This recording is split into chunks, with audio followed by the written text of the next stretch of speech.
Zine had represented Babatunde Adeyemi for almost 8 years by the time the old man called him into his private suite and asked for something no law degree had prepared him for. Zine was one of the sharpest young lawyers in the city, the kind of associate senior partners fought to keep on their biggest accounts, and Babatunde trusted him the way he trusted almost no one else left in his life.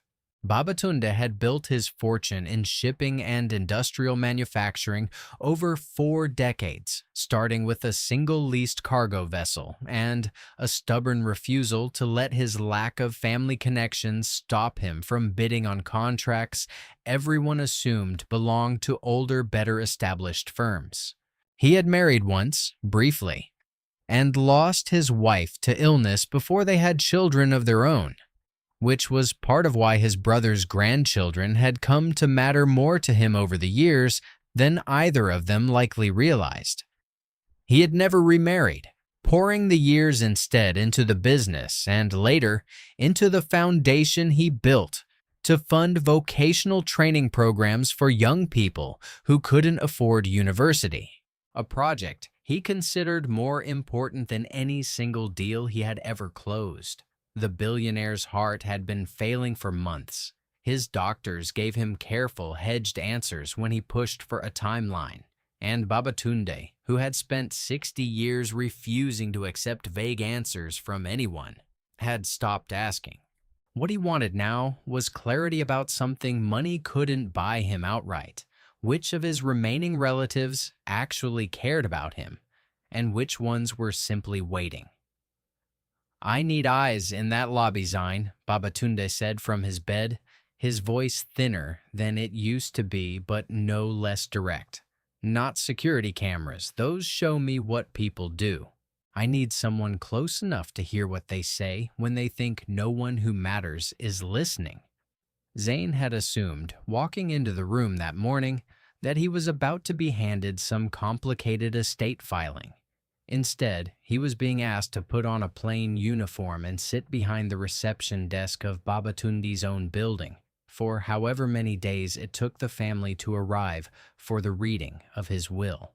Victor and Samara, his brother's grandchildren and the last of his direct bloodline, were both flying in that week. Neither of them had seen Babatunde in person in over a year. Neither of them knew he was dying. "You want me to disappear," Zine said slowly, working it out. "Not as your lawyer, as nobody." "I want you to watch how they treat nobody," Babatunde said, "because that is exactly how they will treat everyone under them once I am gone. I built this foundation to help people who have nothing. I will not hand it to someone who cannot look a stranger in the eye." Zane agreed, before he had fully thought through what it would cost him, professionally or otherwise. Within 2 days, he had a name tag that read Clerk, a badge that got him nowhere near the executive floors, and strict instructions to report only to Babatunde himself, through a side channel that bypassed the rest of the household staff entirely. Babatunde, for his part, arranged for the lobby's security feed to be piped directly into his private suite, so he could watch, in real time, exactly what his lawyer was seeing up close. Victor arrived first, 3 days later, stepping out of a car that had clearly been rented specifically to impress whoever was watching. He wore a suit that cost more than most of the building's staff made in half a year, and he walked through the front doors already talking on the phone, loudly, about a deal he claimed to be closing that same afternoon. Victor had spent most of his adult life managing a mid-sized logistics firm that had, in truth, survived largely on the strength of contracts his uncle's name still opened doors for, a fact Victor rarely acknowledged even to himself, preferring to credit his own instincts for whatever success came his way. He had grown up comfortable, attending the same schools Babatunde's own money had helped fund, and somewhere along the way, he had absorbed the idea that this comfort was simply the natural order of things rather than something built deliberately by people who had once had far less. Zane watched him from behind the reception desk and recognized the type immediately. The kind of man who had learned early that confidence, performed loudly enough, tended to get treated as competence. "You," Victor said, snapping his fingers without breaking his call, sliding a stack of papers across the desk toward Zane. "File these somewhere and get my uncle's assistant down here. I've been standing in this lobby for 4 minutes and no one has offered me so much as water." Zane reached for the papers calmly. Half of them slid off the edge of the desk and onto the floor before he could catch them. And Victor, still on his call, glanced down at the mess and simply stepped over it. "Pick that up," Victor said, finally looking directly at him, phone lowered for the first time. "That's what you're here for, isn't it? I don't have time to babysit paperwork. Some of us actually run companies." "Of course, sir," Zane said, kneeling to gather the scattered pages, keeping his expression carefully blank, cataloging every word in his head the way he had once cataloged testimony for cross-examination. Victor watched him for a moment with an expression that had nothing kind in it. "Do you even know who I am? I'm the next chairman of this entire foundation. When my uncle signs those papers upstairs, people like you will be reporting to people like me. So I'd start practicing a little more urgency." He walked off toward the elevators without waiting for a response, leaving Zane still crouched on the floor with the fallen papers. And it was there, kneeling in a lobby he had a law degree and 8 years of client trust behind him, that Zane understood exactly why Babatunde had asked for this instead of a written character report from an investigator. No report could capture the particular tone Victor used, the specific ease with which he treated a stranger as furniture. You had to be in the room for it. Samara arrived 2 hours later, and the contrast was immediate enough that Zane almost second-guessed himself, wondering whether he was reading too much into a single good first impression. She came in on foot, having taken a taxi from the airport rather than a car service, and she was still holding a half-finished bottle of water when she reached the desk. Samara ran a small community organization on the other side of the country, funded mostly through grants she wrote herself, and small donations she chased down personally. Work she had chosen over a considerably more comfortable path in corporate consulting after finishing her degree. She had grown up watching her mother, Babatunde's niece by marriage, struggle in the years before his help arrived. And something about that early scarcity had stayed with her long after the family's fortunes changed. A habit of noticing who in a room had nothing and who had everything, and of never quite being comfortable ignoring the gap between them. She noticed the faint stain on the marble floor where Victor's papers had spilled, and where Zane hadn't quite gotten the last of it clean. "Did someone drop a whole stack on you?" she asked, setting her bag down on a nearby chair instead of the desk itself, as if she didn't want to add to whatever weight he was already carrying. "Something like that," Zane said carefully. "I'm sorry. That floor looks brutal to mop with people walking through it all day." She held out the water bottle. "Here, I only drank half. You've probably been on your feet since this morning." Zane hesitated, unused to being on the receiving end of this particular kind of attention, then accepted it. "Thank you. That's very kind." "It's just water," Samara said, waving it off, though something in the way she said it made clear she didn't think kindness needed to be bigger than that to count. "I'm Samara. I'm here to see my uncle, Mr. Adeyemi. Is he expecting a lot of people today?" "A few," Zine said. "You're the second. Let me guess. My cousin got here first and made an entrance." She said it without malice, more resignation than judgment, the tone of someone who had spent a lifetime watching a family member behave a certain way and had long since stopped being surprised by it. "I saw a car out front that looked like it cost more than my organization's annual operating budget. Did he give you trouble?" Zane chose his words with the same care he would have used on the stand. "He was in a hurry." Samara studied him for a second, and something in her expression suggested she understood exactly what that careful phrasing meant and respected him for not saying more. That's one way to put it. Listen, if there's anything I can do, let me know. I used to work reception myself years ago before I moved into nonprofit work. I know how it feels when people forget there's an actual person standing there. She spent another few minutes at the desk before heading up, asking Zane small, ordinary questions. How long he'd worked in the building, whether he liked it, whether the elevators were as slow as she remembered from childhood visits. And none of it felt like performance. It felt like a person who was simply curious about other people, a habit so unremarkable to her that she likely never thought of it as a virtue at all. Upstairs, Babatunde watched the entire exchange on the monitor beside his bed, his hand pressed flat against his chest. Not from pain this time, but from something closer to relief. He had raised Samara's mother himself for a stretch of years after her own parents passed, and he had always suspected some of that upbringing had taken root in the girl, even from a distance. Watching her share her water with a man she believed was simply a tired stranger behind a desk confirmed something he had hoped for far longer than he had let himself admit. Over the following 2 days, while both relatives waited for their uncle's health to steady enough for a formal meeting, the pattern held with almost uncomfortable consistency. Victor treated the lobby like a service counter he was too important to be standing in. He complained about the coffee. He complained about the wait. He once asked Zane, in front of 2 other visitors, whether the building even trained its front desk staff or simply hired whoever showed up, a comment sharp enough that one of the visitors looked away in second-hand embarrassment. On the second afternoon, Victor spilled a cup of coffee near the elevator bank and, rather than apologize, told Zane the mess was part of the job description and walked off without looking back.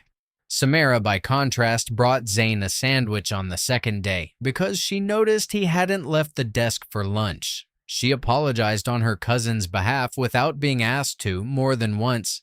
Clearly uncomfortable with behavior she had no power to stop, she spent 20 minutes one afternoon helping an elderly visitor find the right elevator bank, walking the woman there personally instead of simply pointing.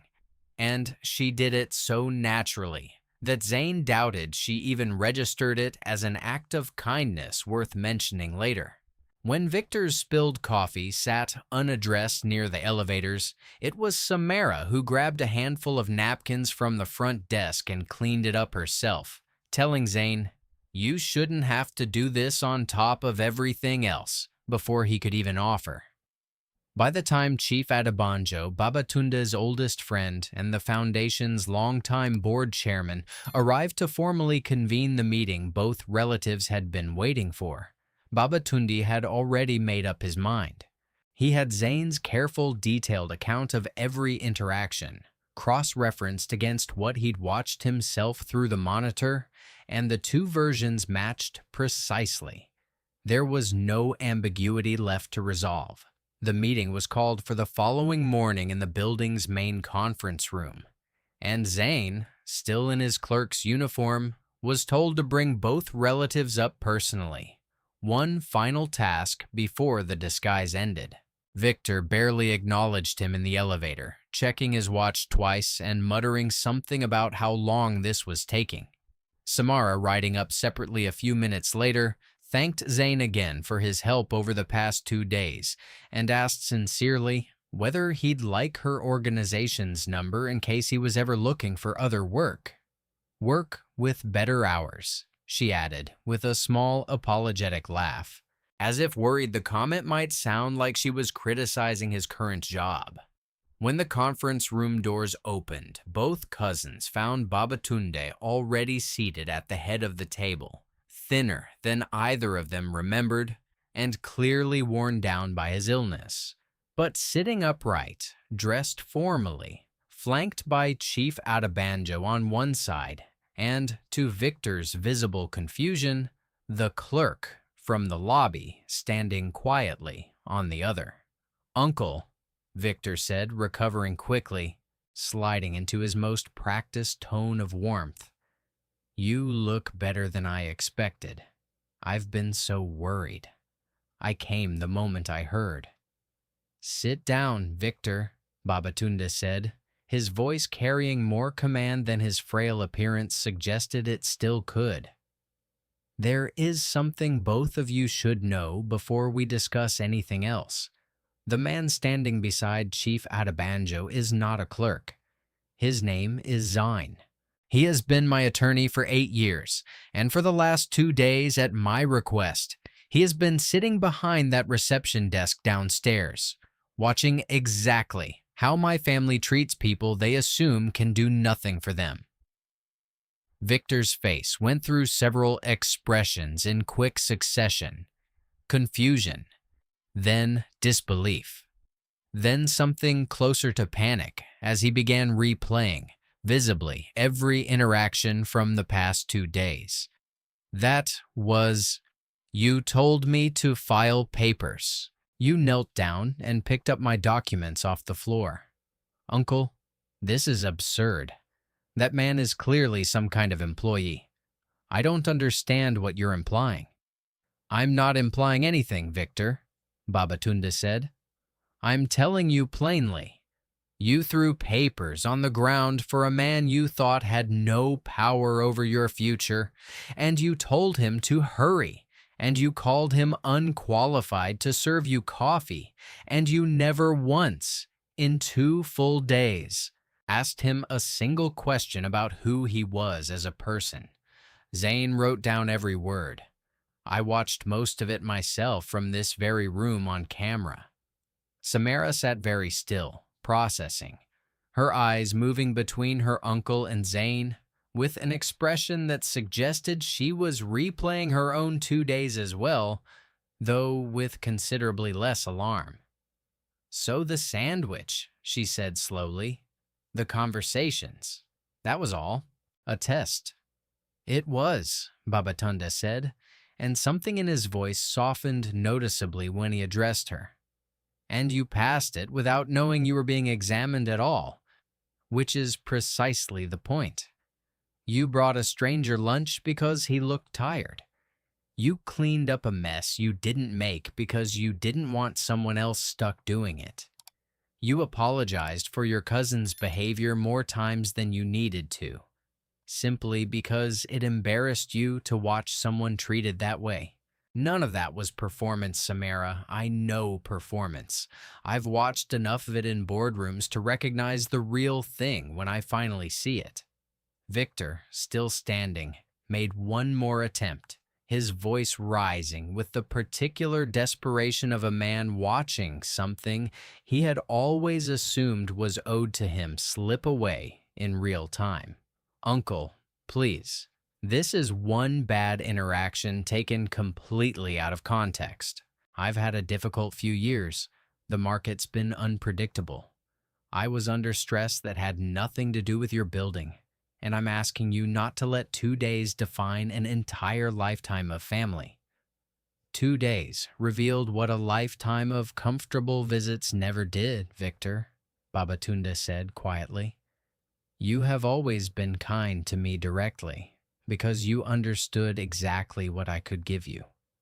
You were never once kind to someone who couldn't give you anything back. That is not stress. That is character. And I have seen it clearly enough now that I no longer need to guess." Chief Adebanjo stepped forward at that point, carrying the formal documentation Babatunde had prepared weeks earlier, adjusted only slightly in the days since the test began to reflect what had been observed.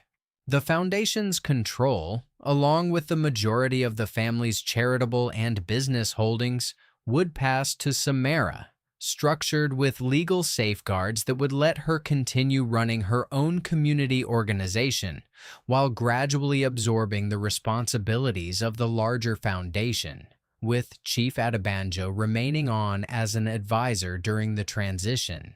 Victor would retain a modest trust, enough to live comfortably but nowhere near the controlling stake he had spent years assuming would eventually be his.